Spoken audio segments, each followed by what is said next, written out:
Hey everybody, it's JD. I'm going to be doing my story on the Mad Titan himself, Thanos. So, I'm going to first get into key appearances, first appearances, key appearances, key books he's in, some cool covers he's in, and I'm going to show you some of my original artwork and stuff I had done. But it's a long run, but it'll be pretty entertaining, and you'll learn a little something, and maybe I'll learn some as well. So I'm going to move some things out of the way so I can get started. I'll get into the Mark Bagley cover later on, one of my original art pieces. I'm going to move this so I don't break it. And we can start with the first appearances. So Jim Starlin created Thanos in summer of '73, and it came out, and then eventually you see the date on here, 11/73. But this is Jim's third work with Marvel.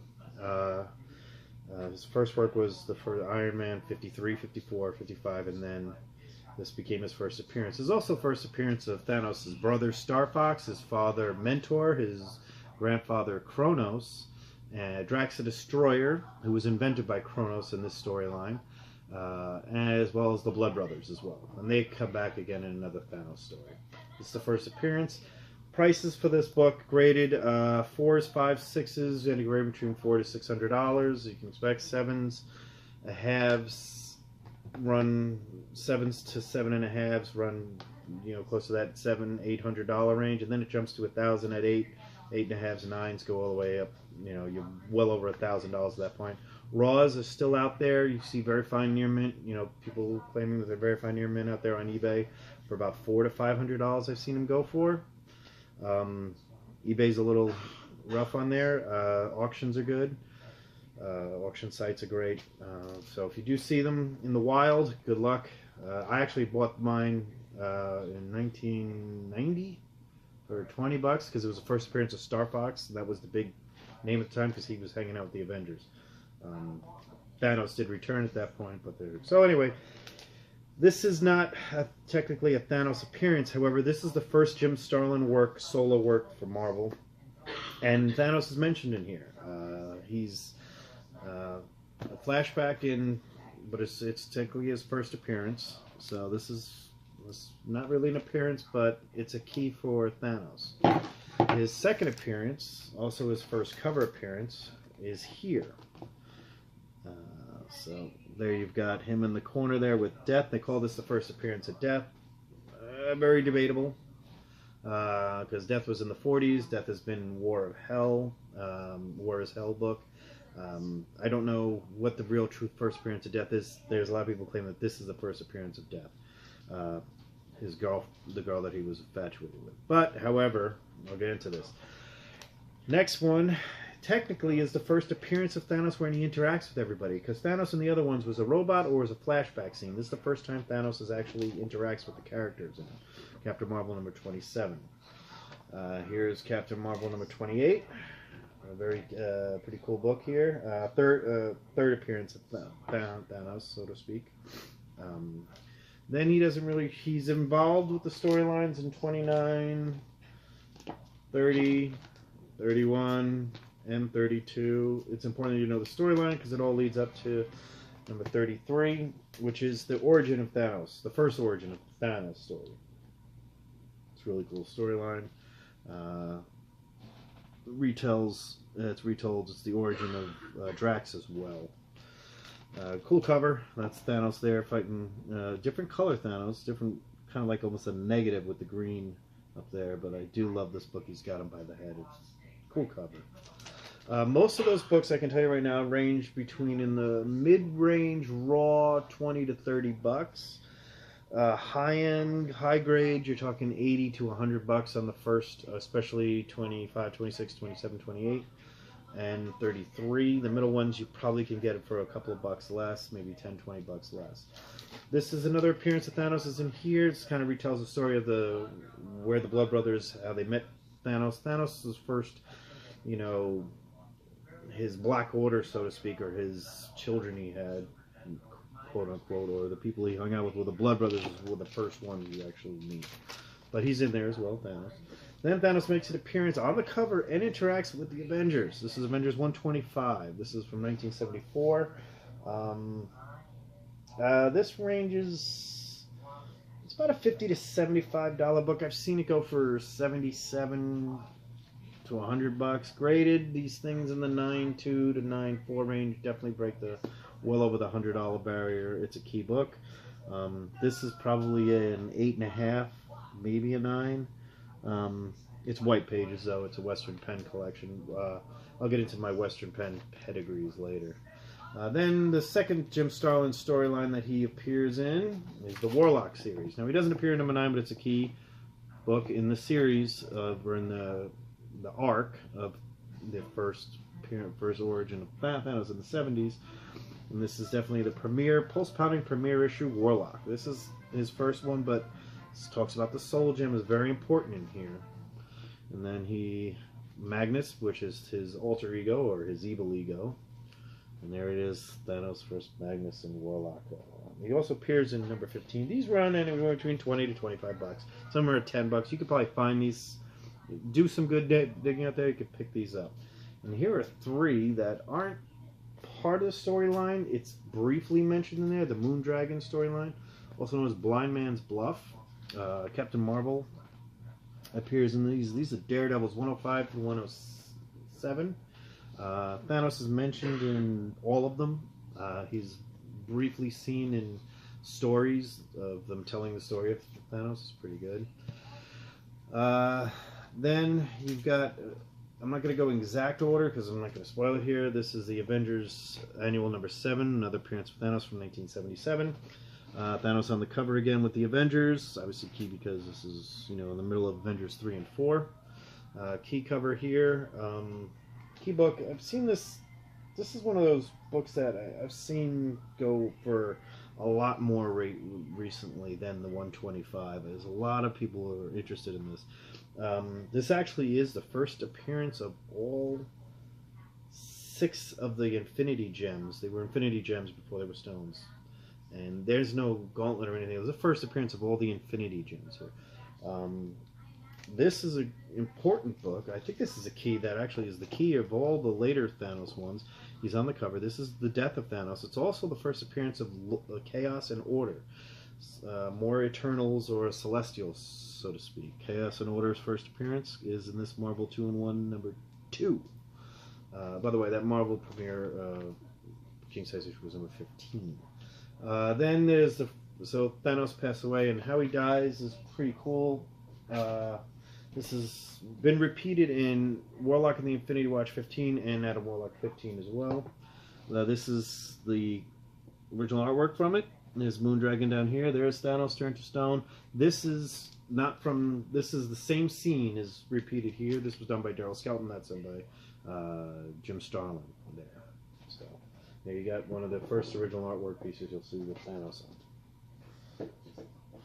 Next, he has his first solo story in Logan's Run. Everything else, he's interacting with either Marvel, Warlock, or the Avengers, or Iron Man, briefly.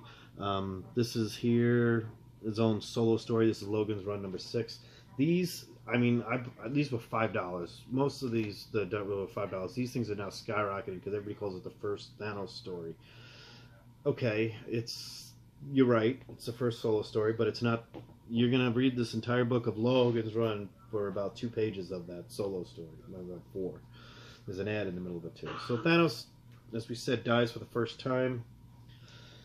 How do we know this? Because in 1979, Marvel put out 14 of these books. This is the last one of that series, and part 2 of the Book of the Dead and the Inactive. And there he is right there with his arms crossed about him.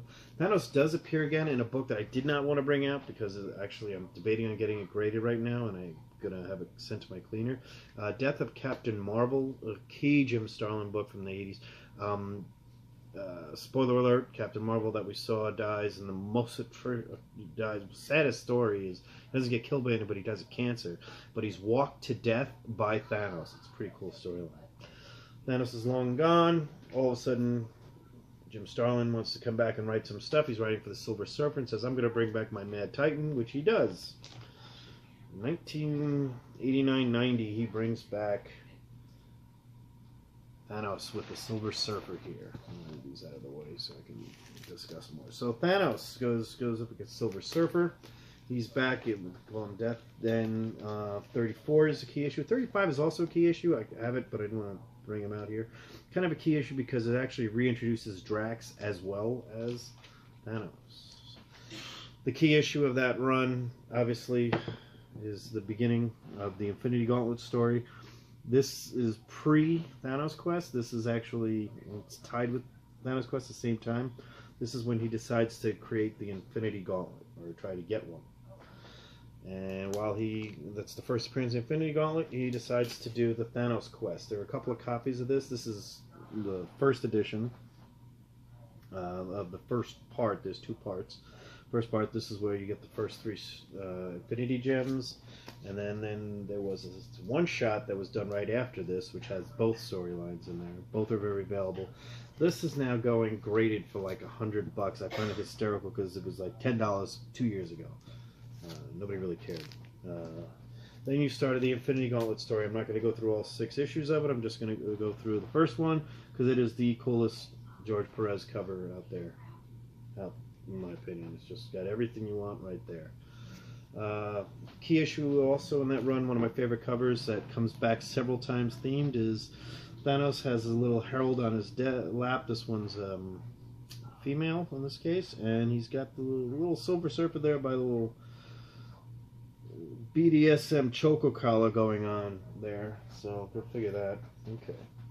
So that's the Silver Surfer run, and Thanos eventually goes around, and then he goes through this stage, and in 2004 he returns in his own storyline.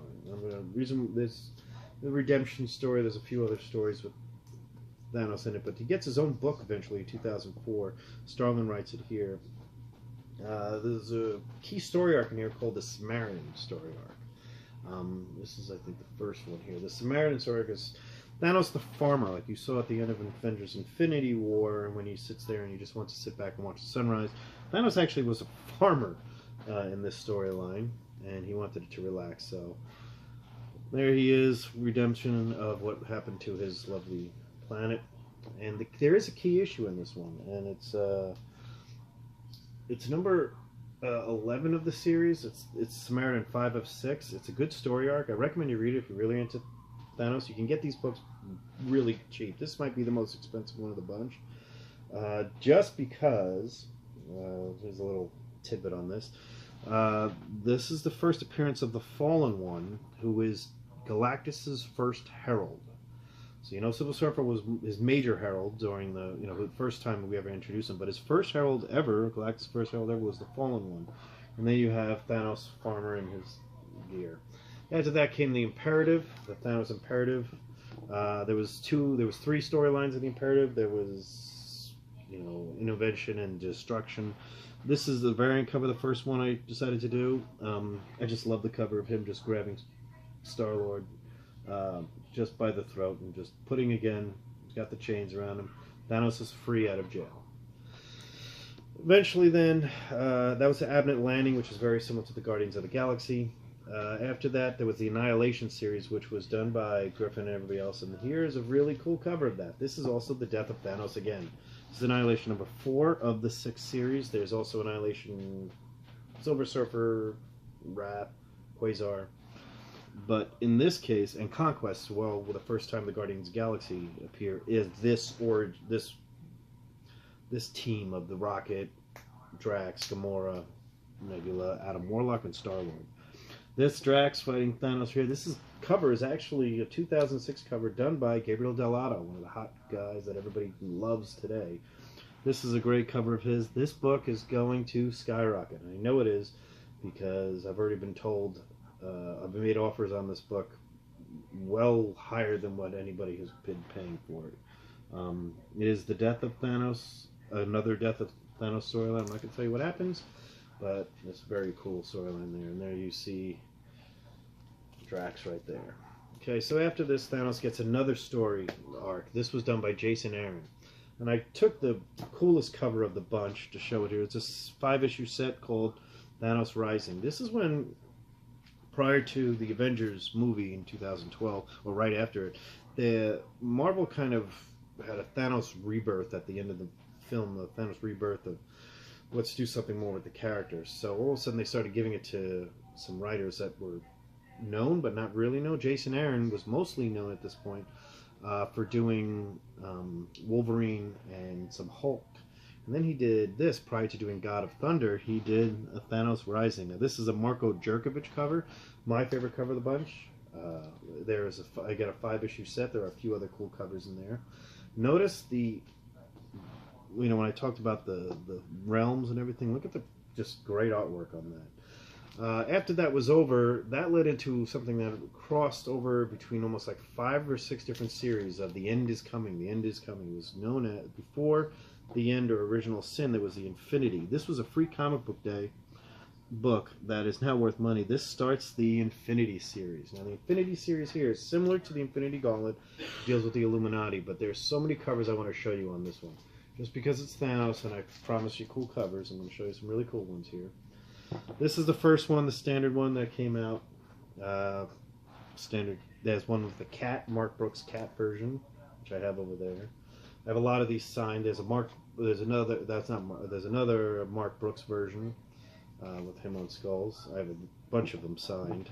This is a cool one. This is the Midtown Comics variant. I kind of pulled this one out because I think we've seen this scene before. So there it is. This is a cool one. This is Third Eye Comics. It's a shop, but I don't know if they're still around anymore. But this was actually cool because this is the first time you actually see his skull hand on there, and he's absolutely, after the gauntlet breaks. And then the In-Hyuk Lee, which is now, he's very popular cover artist again. This is, again, Infinity #1. There was a 6-part series in this book. You can get the hardcover omnibus. It's really good. I recommend you read it.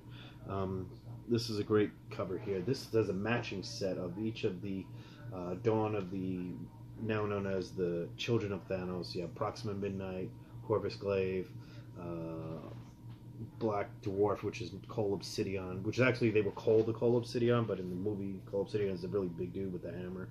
I want to say Proxima Midnight, Corvus Glaive, and Ebony Maw as well. My favorite cover of that whole series, though, hands down, is the Marko Jerkovic cover. It includes everybody in there, but just the detail on there. This was a pretty rare variant. I think it was 1 in 100, 1 in 200 variant. It was just a rare book that I picked up right away. So after this, Infinity story goes along. Thanos now, they redo, Jason Aaron was writing that book. He decided to help out and do, that was a Jonathan Hickman, Jimmy Chung drew it, with Justin Ponzer inking. That was that series. This is the annual Thanos, which was just its own standalone Thanos storyline after the Infinity and everything else. And this actually tells the story of the Infinity Gauntlet the first time, and then Thanos is reflecting on himself when he goes back to being a farmer, and then he tells everybody, well, I did it again, and then went after fought the Illuminati to get all the stones again. It's just a really good storyline. After that, there was a storyline known as The God Is Up There. There was this, I think, a 5-part series as well. This kind of tells the story of Thanos and his son, which appear there, and somebody's listening. It's a long story. Again, read the storyline if you want to read it. You can get these books. These are dollar bin books. They're nothing special about them. Now, the next series was the most recent series. Is the Thanos. Jeff Lemire did the first 12. Donny Cates the last one. This is the most recent one that ended about a couple of months ago. This was the first one of that series. The keys of that one, which I've gone over before with people, but I'll just go over it again, is 13, 14, 15, 16, 13, first appearance of the Cosmic Ghost Rider. 14, first cover appearance of the Cosmic Ghost Rider. 15, again, with one of the heralds to his left, the Cosmic Ghost Rider there. The origin is found out to be Frank Castle. And 16 is the origin of how he became the herald of Thanos. And now there's a whole storyline known as Cosmic Ghost Rider, which is a pretty good book. It's funny, they introduced a new character last week, which is, I think his first appearance is going to be this one. All I can say, it's going to combine a guy who runs really fast and can go through everything, and a certain webbed bird character. So now I'm just going to show you a few cool covers before I get into the original art. I showed you one piece of original art here. This is a Mark Bagley canvas. Cool. Kind of like the one I showed about my Null and my. There I actually have cover recreations of paintings. And here is the actual cover. It's Avengers Assemble. I just love that one. He actually doesn't really appear in there. I did not bring out one of the covers. It was Guardians of the Galaxy number 25. You can find it. I have it. It was a variant. It was very key. It was the last run of that Guardians of the Galaxy Abnett Landing set. This is just a cool Venomized one. There's another one by Lucio Perillo where he's got there. Mine is actually at CGC getting graded because it's probably going to get a 9.8, maybe higher. I've never gotten one, but it's just a perfect condition. That's a Venomized Thanos there. And recently, Thanos has been featured in the Infinity Countdown series. He appears on the cover of the Champions, which for the Champions was a kind of an offshoot of the Avengers with Nova, Riri Williams as the she's Iron Man, but she's not a man. This is cool because you have the Chitauri and everything in the background. Good storyline. Infinity Wars Prime, we've got two great covers here. This is again a couple of months old, maybe a month old. George Perez cover here, standard cover. I've seen this go for $10 now. This was standard issue, $3.99, $4.99 cover price. No, this one was. This is the Greg Hildebrandt cover. This was a little bit more. I think this was going for about $18 to $25. I don't know if it's jumped up a lot in there. I still like it. And then recently, as much as a week ago, he appeared in Infinity Wars. Actually, he didn't appear in it, but that was a big. This is a cool cover. It's Thor vs. Thanos, which combines my other favorite cover of his. I don't get into those. These are three random covers here. This is actually a Thanos 13, not lenticular. This is the virgin version of the 1000. This was a specific done for a comic shop. It's just the Secret Wars cover, which I love, but not the lenticular. I have that one as well. Here's Thor versus Hulk and Thor versus Thanos. I just love it when he does that. Just great stuff. Jim Starlin wrote this one. This was actually a Guardians of the Galaxy in there. Now I'm going to show you some original artwork or some signed work here. This is an original Thanos done by Ivan Rice, who's you can look him up. He's does a few covers here and there. This was a brief sketch, but I do like the way he did the face. This was done by my friend Chris Mangold, who's an artist. You can see him on the CGC website. He's out there. He's pretty cool. He always wanted to know how I acquired this. I bought it from him. So this is not an original artwork piece. This is a signed Stan Lee cover of homage to X-Men 141 for you Claremont Burn fans there. It's also signed by Delgado and Huberto Ramos. Just cool Stan Lee cover. Here is something done by Jolie Jones of the Batman Catwoman series. She does a lot of the covers of that. Here's an original pencil sketch done by Ron Lim of Thanos fame. He does a lot of great ones. I'm probably going to have to get this holdered as this fell off the top of my shelf over here. We had a slight earthquake in the area a couple of years ago, and this is the only casualty. Didn't crack in the front, just the back. Here's one by a guy named Sajjad Shah. He's based out of Florida. Look him up on Facebook if you want. He does a lot of great artwork, and he's very, very reasonable for doing Copic marker creations. He did a great job on this. I saved these two here. This is a George Perez sketch and a Jim Starlin sketch. Pretty much the two most important, outside of Ron Lim, probably the two, the creator and the Infinity Gauntlet drawer. Their versions of Thanos I had done. These were all about 5-6 years old. Another one I want to show you here is I'm a big fan of Star Wars as well, and I always said my two favorite villains. So if you watch the Silver Surfer one, you know that my favorite cover is Silver Surfer 4, and this was a cover recreation I had done by a guy named Al Nguyen. Al Nguyen is another great. You can check him out if you ever see him at cons or something. I can always leave his information if you just want to ask me how I can get him. He does sketches, does a lot of commissions as well. These are artists also. Steve Palua, my Hawaiian friend, Mahalo. He did me a favor and he did a Darth Vader versus Thanos tribute to Thor 126. It was another cover I thought was really cool. And then Al Nguyen and I got together, and this is my favorite piece I had done so far. So as I said, so far, because I'm not done yet. I've got a few more to do. And this, if you ever see anything I have, this is my logo on various things. This is a copy of the Sistine Chapel with Vader acting as the God character and Thanos acting as Adam. And it's just real cool. So I'll leave you with that. Thank you very